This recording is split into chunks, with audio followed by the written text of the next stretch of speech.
Hi అండి అందరికీ. నేనైతే ఇప్పుడు గులాబీ పువ్వులు అయితే ఎలాగా మనము పేస్ట్ తయారు చేసుకోవాలి గులాబీ పువ్వుల కోసమని నేనైతే ఇప్పుడు చూడండి చేస్తున్నాను. ఎలా కలపాలి ఏంటి అనేసి మీకైతే చెప్పాలనుకుంటున్నాను. నేను కొంతమందికి ఒక్కొక్కసారి మేము గులాబీ పువ్వులు తయారు చేయాలనుకుంటే ఆ పువ్వులకే ఆ పేస్ట్ అంతా అంటేస్తుందండి, పువ్వులు రావండి బాగా అనేసి అనుకుంటుంటారు కదా. దానికోసమే నేనైతే చెప్తున్నాను చూడండి. ఇప్పుడు నేనైతే ఇగోండి ఒక గ్లాస్తో పంచదార అయితే వేసుకుంటున్నాను. గ్లాస్ పంచదారకి మనమైతే ఇప్పుడు 2 గ్లాసులు పిండి, రైస్ పిండి, ఒక 2 గ్లాసులు మైదా పిండి అండి వేసుకుంటాను నేను ఇప్పుడు. దీంట్లో ఒక 4-5 యాలక్సీలు అయితే వేసుకోవాలండి. మరి మనకి ఎంత అంటే సాల్ట్ కొంచెం వేసుకోవాలండి, మరి ఎక్కువ సాల్ట్ అయితే వేయకూడదు. నేను అదే ఇప్పుడు చేస్తున్నాను. ఎందుకంటే ఇప్పుడు దీన్ని వేసుకున్నాం కదా, ఇప్పుడు వాటర్ అయితే వేసుకుంటున్నానండి. పంచదార బాగా కరగాలి కదా, అందుకని నేను ముందే వాటర్ అయితే వేసుకుంటున్నాను. వాటర్ అయితే మనం పంచదార కరిగినంత వరకు మాత్రమే ఫస్ట్ వాటర్ వేసుకోవాలి. తర్వాత మనం మైదా రైస్ పౌడర్ వేసినప్పుడు ఎంత వాటర్ కావాలి మనకి అని చెప్పేసి అప్పుడు మనం ఎంత సరిపోతుందో అంత చూసుకొని వేసుకుంటుండాలండి. అట్ల పిండి లెక్క అయితే మనం కలుపుకోవాలి. మనం దోశ పిండి ఉంటుంది కదా, దానికంటే కొంచెం చిక్కగా. కొంతమందికి అట్లు పిండి అలవాటు ఉంటుంది, కొంతమందికి దోశ పిండి అలవాటు ఉంటుంది కదా. దోశలు చేసే వాళ్ళకైతే అలాగా దోశ పిండిలాగా ఉండాలా, అట్టు అంటే ఏంటి అని కొంతమందికి తెలియదు. దోశ పిండి కంటే కొంచెం చిక్కగా ఉంటే చాలండి. నేనైతే ఇప్పుడు దీన్ని అయితే కలిపేశాను, పంచదార అయితే కలిపేసుకున్నాను, మంచిగా కలిసిపోయింది. దీంట్లో లైట్గా సాల్ట్ వేసుకుంటాను.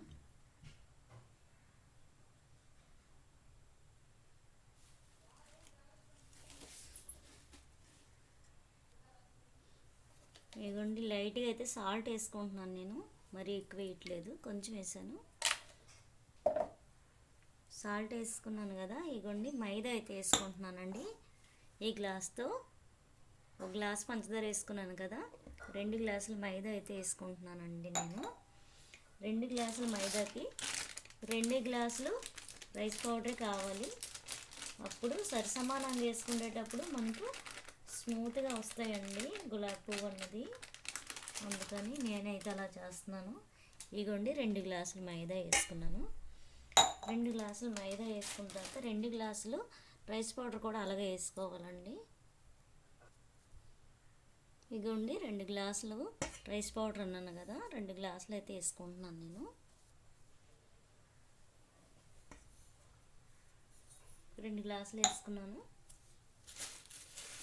చాలు. ఇంకా ఇగోండి యాలక్సీలు కొంచెం చితగొట్టుకొని మనం ఈ తొక్కలు తీసేసి పౌడర్ మాత్రమే వేసుకోవాలండి. ఇదిగోండి నేను యాలక్కీలు అయితే ఇలా చితగొట్టేసి ఆ తొక్కలన్నీ తీసేసి ఈ పౌడర్ లెక్క ఈ పిక్కలన్నీ ఇలా చితగొట్టేసి వేసుకున్నానండి. మరి ఎందుకంటే తొక్కల మూలంగా మనం వేసామంటే తొక్కలు కూడా వేసేస్తే మనం పువ్వులు వచ్చేసేటప్పుడు ఆ తొక్కలుగానే పువ్వుల మీద కనిపిస్తాయి, గులాబీ పువ్వుల మీద. నేను అందుకే తొక్క తీసేసానండి, యాలక్సీవి తొక్క తీసుకున్నాను. ఇవ్వండి తొక్కనైతే ఇలా ఉంచేసాను, ఇంకా తొక్క అయితే తీసేసాను. సింపుల్గా తొందరగా పని తీరిపోద్దండి.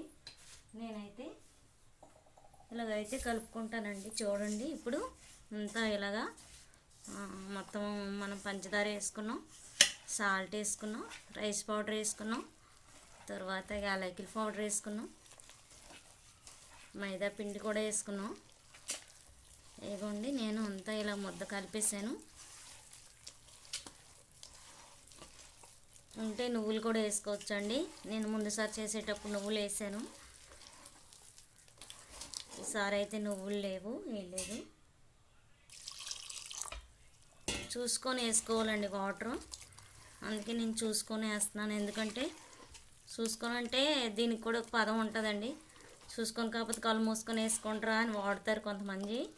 అలా కాదు, అంటే ముద్ద పలచగా వస్తుందా చిక్కగా వస్తుందా చూసుకొని వేసుకోవాలండి. ఒకేసారి వాటర్ పోసుకున్నామంటే ఇంకా ముద్ద ఎక్కువ పలసబడిపోయిందంటే మళ్ళీ మనం పంచదార, మళ్ళీ రైస్ పౌడరు, మళ్ళీ ఈ మైదా పిండిని అన్నీ కలిపి మళ్ళీ అన్నీ అందులో వేసుకొని మళ్ళీ కలపవలసి వస్తుందండి. అందుకే ముందుగానే మనం ఎంత అయితే వాటర్ సరిపోద్దో చూస్తూ కలుపుకోవాలి.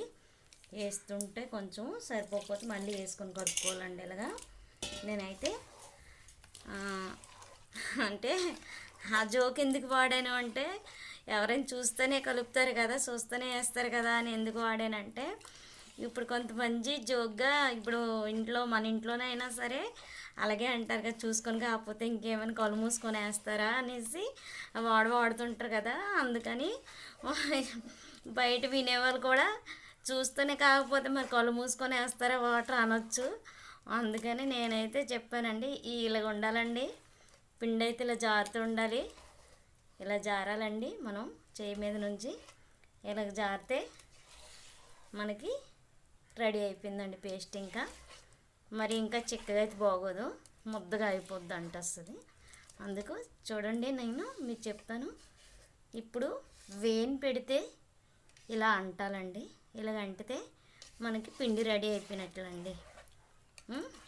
ఇంకా చిక్కగా అయితే పువ్వు మందంగా వచ్చేస్తుందండి. మరి ఇంకా మందంగా వస్తే బాగోదు. ఇలా పలచగా పువ్వు అనేది పలచగా వస్తే బాగుంటుంది. అందుకని మరీ మందంగా మనం కలిపేయకూడదండి.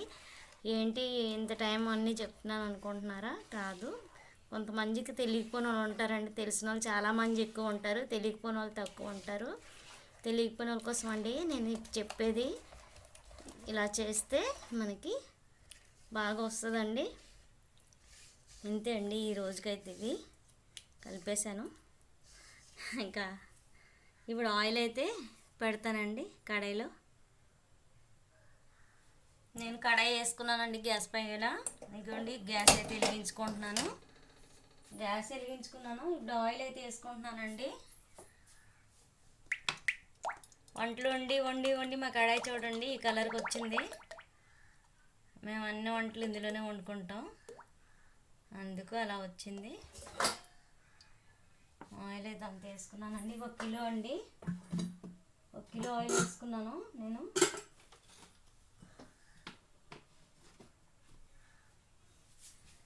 కిలో ఆయిల్ వేసుకున్నాను చెప్పాను కదా. దాంట్లో ఇప్పుడు వీటినైతే, ఈ పువ్వులను అయితే దాంట్లో ఇప్పుడు నేను ముంచడం అయితే అవుతుందండి. చూసారు కదా, ఇలా ముంచేసాను. బాగా ఇలా ములిగితే మనకి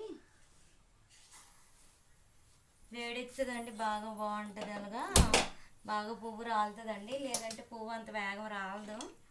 అందుకని నేను ఇలా ముందు బాగా వేడెక్కితే పువ్వులు బాగా మనకి రాలుతాయి, లేదంటే అంత తొందరగా పువ్వు రాలదండి. అందుకని నేనైతే అలా మరబెట్టుకుంటున్నాను.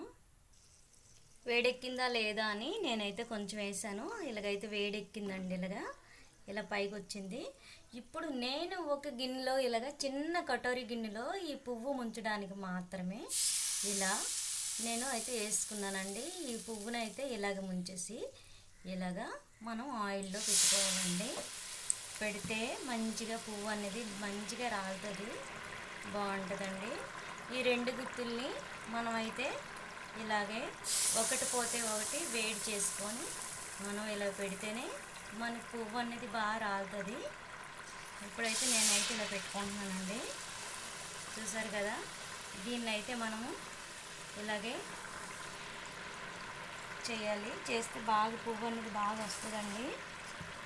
నేనైతే సింపుల్గా, ఎక్కువ హెవీగా కాకుండా సింపుల్గా అయితే నేనైతే ముద్ద అయితే కలిపాను. బాగా వచ్చింది, బాగుంది. బాగా పువ్వు 1-2 ఫస్ట్ బాగా ఉడకాలండి. ఉడికితే చూసారా 2 ఉడుకుతున్నాయి. ఇది ఇలా వచ్చింది.